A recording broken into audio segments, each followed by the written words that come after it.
నమస్తే తెలంగాణ ప్రజలారా, ప్రత్యేకంగా మూఢనమ్మకాల్లో మగ్గుతున్న ప్రజలారా, ప్రత్యేకంగా ఎవరైతే మారుమూల గ్రామంలో మరి బాణామతి పేరుతోటి మరి చేతబడి పేరుతోటి చిల్లంగి పేరుతోటి మరి ఇబ్బంది పడుతున్న వాళ్ళు ఎవరైతే ఉన్నారో, మరి అజ్ఞానంలో ఉన్న వాళ్ళు ఎవరైతే చదువుకోని వాళ్ళు, చదువుకున్న శాస్త్రీయ విజ్ఞానం లేని వాళ్ళు, సైంటిఫిక్ టెంపర్ లేని వాళ్ళు, సైంటిఫిక్ నాలెడ్జ్ లేని వాళ్ళు తప్పనిసరిగా మీరు ఈ విషయం తెలుసుకోవాలి. స్కూల్ బాగా నడవాలని 11 ఏళ్ల బాలుడిని బలిచ్చారు. ఇది ఎక్కడ అంటే ఉత్తరప్రదేశ్ ఆగ్రా. సెప్టెంబర్ 27 తమ స్కూలు అడ్మిషన్లతో కలకలలాడాలని ఆ బడిలో 2వ తరగతి చదువుతున్న విద్యార్థిని బలిచ్చారు ఓ ప్రైవేట్ పాఠశాల యజమానులు. యూపీలోని అత్రాస్ ఇది బాగా అందరికి తెలిసిన విషయము. ఈ ఘోరము వెలుగు చూసింది DL public school owner Jashodhan Singh. తాంత్రిక పూజలపై విశ్వాసం మెండు బడి విజయవంతంగా నడిచేందుకు గాను ఓ పిల్లాడిని బలివ్వాలని స్కూల్ డైరెక్టర్ అయిన తన కుమారుడు దినేష్ బాగెల్కు సూచించగా సరేనన్నాడు. ఈ మేరకి జశోధన్ దినేష్తో పాటు ప్రిన్సిపల్ లక్ష్మణ్ సింగ్ మరో 2 ఉపాధ్యాయులు కలిసి సెప్టెంబర్ 23 హాస్టల్లో నిద్రిస్తున్న కృతార్థ్ 11 సంవత్సరాల బాలుడిని అపహరించారు. ఎత్తుకపోయి తాంత్రిక పూజల కోసం బడి ప్రాంగణంలోకి తీసుకెళ్లగా అక్కడ నిద్రలేసిన బాలుడు బిగ్గరగా ఏడుస్తుండటంతో గొంతు నులిమి చంపారు. తర్వాత బాలుడు తీవ్ర అస్వస్థతకు గురయ్యాడని ఆసుపత్రి తీసుకెళ్తున్నామంటూ తల్లిదండ్రులకు ఫోన్ చేసి చెప్పగా వారొచ్చి దినేష్ కారుని అడ్డుకున్నారు. ఆ కారులోంచి బాలుడు మృతదేహం స్వాధీనం చేసుకున్నారు. 5 నిందితులని పోలీసులు అరెస్ట్ చేశారు. కాగా సెప్టెంబర్ 6వ తారీఖు 9 ఏళ్ల బాలుడిని బలిచ్చేందుకు వీరు ప్రయత్నించారని పోలీసుల దర్యాప్తులో తెలిసింది. వీళ్ళు చదువుకున్న మూర్ఖులు అనాలన్నా, వీళ్ళ తలకాయలో పెండ ఉందని చెప్పాలన్నా, వాళ్ళు అసలు గడ్డి తింటుర్రు అని చెప్పాలన్నా? బాగా చదువుకున్న వాళ్ళే. దీంట్లో టీచర్లు ఉన్నారు, ఆ స్కూల్ నడిపిస్తున్న మరి ఓనర్ ఉన్నాడు. మరి ఎందుకని ఇంత అజ్ఞానం? ఈ దేశంలో, ఈ రాష్ట్రంలో, మరి సమాజం మధ్య బతుకుతున్న ఇంత అజ్ఞానులు. ఒక మనిషిని ఇంకో మనిషి చంపడం అంటే అభోశుభం తెలియని బాలుడు 14 సంవత్సరాల బాలుడు నిద్రిస్తున్న బాలుడిని ఎత్తుకపోయి బలిచ్చురు. ఇది ఎప్పుడో యుగాల నాడు అంటాం కదా, యుగాలు ఏడున్నాయో కానీ వేల సంవత్సరాల నుండి అడవి మనిషిగా ఉన్నప్పుడు, ఎలాంటి తెలివి లేనప్పుడు, ఆకులు అలములు తింటున్నప్పుడు రాళ్లతోటి జంతువులని చంపి పచ్చి మాంసం పీక తినే జాతులకు సంబంధించిన విషయం ఇది.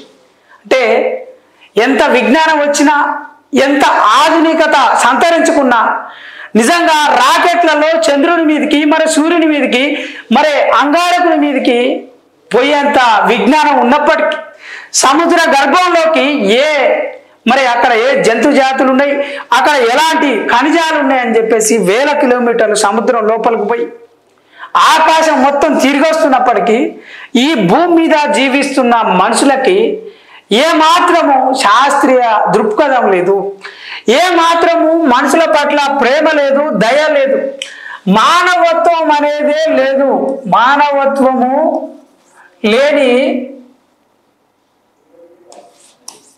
మానవత్వం లేని సమాజం ఇది. ఎంత బాధాకరం నిజంగా. ఈ బ్రూటలు ఇలాంటి వాళ్ళకి యావజీవ శిక్ష కాదు, ఉరి శిక్షలు వేసినా తప్పలేదంటారు.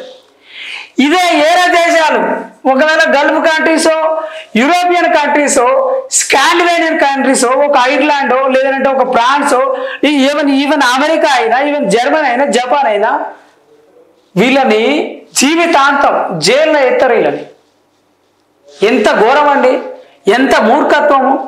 ఇంకా ఏంది ఈ బాణామతి ఏంది, ఈ బలిచ్చుడు ఏంది, యాగం పేరుతోటి ఈ చండీ యాగం, ప్రచండీ యాగం అని విన్నారా ఎప్పుడన్నా మీరు? ఈ చండీ యాగం అంటే, ఈ బలి ఇవ్వడం అంటే మరి ఓ దుష్ట శక్తులు ఉన్నాయని, మరి దరిద్రం మీ దరిద్రం, మీరు చదువుకోకపోవడమే దరిద్రం. మీ బడికి పిల్లలు ఎందుకు రావట్లేరు అంటే మీ మేనేజ్మెంట్ సరిగా లేదు, మీ స్కూల్లో సరిగా సదుపాయాలు లేకపోవచ్చు, వాళ్ళు సరిగా చెప్పకపోవచ్చు. మీరు చేసిన అజ్ఞానం మేరకి, మీరు చేసిన తప్పుల తడకం మేరకి, మీ మూర్ఖత్వం మేరకి మీరు చేస్తున్న కుట్ర ఏంటంటే ఇగో ఇట్లా వీళ్ళు చనిపోతున్న వాళ్ళు కూడా ఆల్మోస్ట్ ఎస్సీ ఎస్టీ బీసీ పిల్లలు ఉంటారు.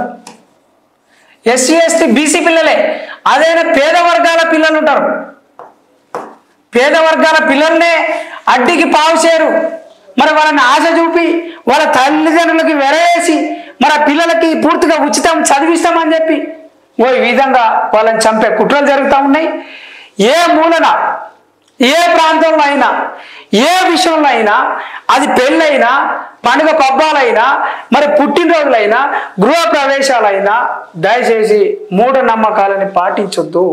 మూఢనమ్మకాల పేరుతోటి, యజ్ఞాల యాగాల పేరుతోటి, మరి మంత్రాల పేరుతోటి, చేతబడి పేరుతోటి పేద ప్రజల్ని, ప్రత్యేకంగా చదువుకున్న వాళ్ళు కూడా, పేదలంటే పేదలలో కూడా చదువుకున్న వాళ్ళు ఉన్నారు, మరి ఉన్నత కులాలలో కూడా చదువుకున్న వాళ్ళు ఉన్నారు.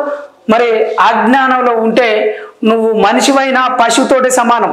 నువ్వు సమాజంలో ఉన్నా కానీ అత్యంత ప్రమాదకరం. ఈ అజ్ఞానం వీడండి, శాస్త్రీయ దృక్పథాన్ని అలవర్చుకోండి.